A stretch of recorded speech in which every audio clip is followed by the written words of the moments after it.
guys, I am Ishita Agrawal and today I am off to another place. I am in Bhutan. You can either take a flight to Paro, as that's the only international airport in Bhutan, but the frequency is quite less and the connectivity is not wide. Also, mind you that Paro is one of the most dangerous airports in the world. Or like us, take a flight to Bagdora and continue by road in a private taxi to Phuntsholing, which takes around 5 to 6 hours, amidst the nature with a beautiful landscape.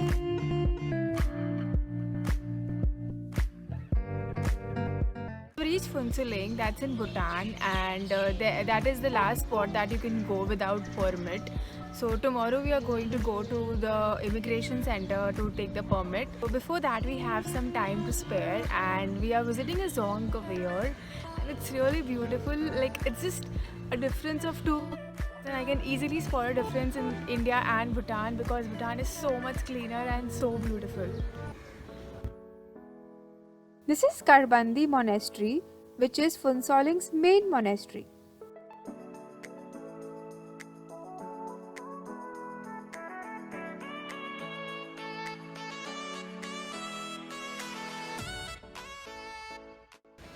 So we had to take a cab from Bagdora airport to Phuntsholing and around 2.5 for a 5-seater taxi and around 3.5 to 4K for a 7-seater taxi. The driver was really sweet, so I'll introduce you all to him. So in case you want to come to Bhutan and you want to come from Bagdora to Phuntsholing, you can definitely contact him. So his name is Raju and he's been really sweet throughout the journey. अच्छा अब ये बताओ आप पूरे trip पे क्यों नहीं आ सकते हमारे साथ? क्योंकि भूटान में 3 से ज़्यादा नहीं देते, इसलिए मैं आपके साथ आ नहीं सकूँगा।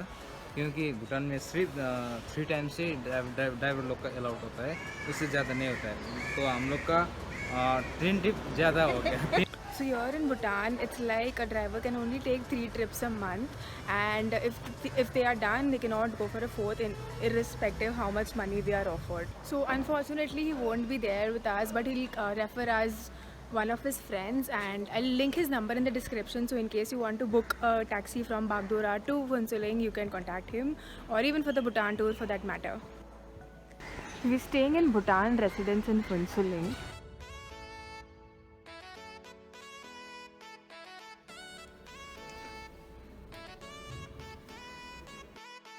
So this is what the room looks like.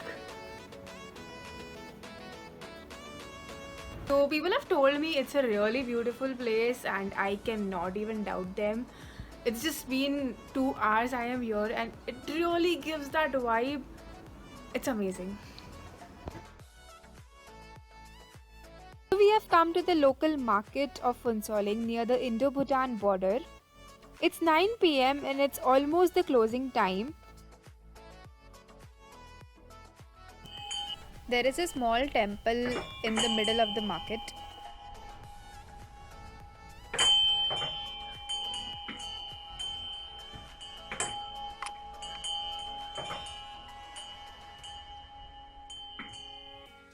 If this is your everyday morning view, how refreshing it can be.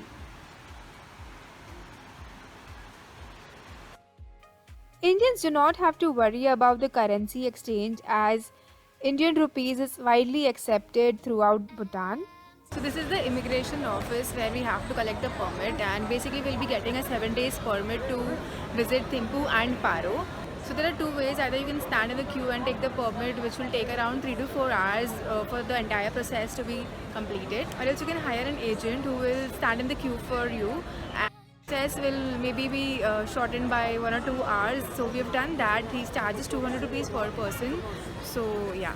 So we have received the permit and we've taken a SIM as well. You can go through this to know what all documents are required for the permit. Now we are heading for breakfast and then we'll go to Thimphu.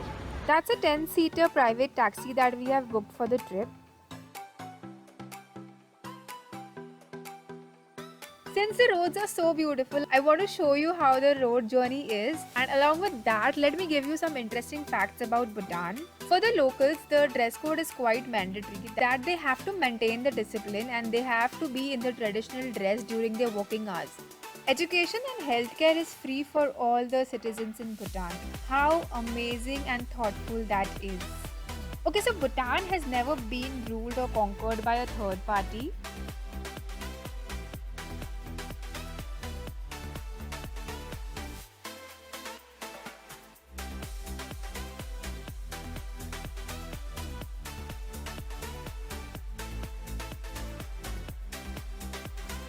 We made a pit stop here at this beautiful restaurant. Look at the architecture, it's amazing. And we grabbed some snacks here. They have some different kind of snacks. They had packets of dry cheese cubes, churran, and then peanuts that they call badam. This is the Bhutan Maggie.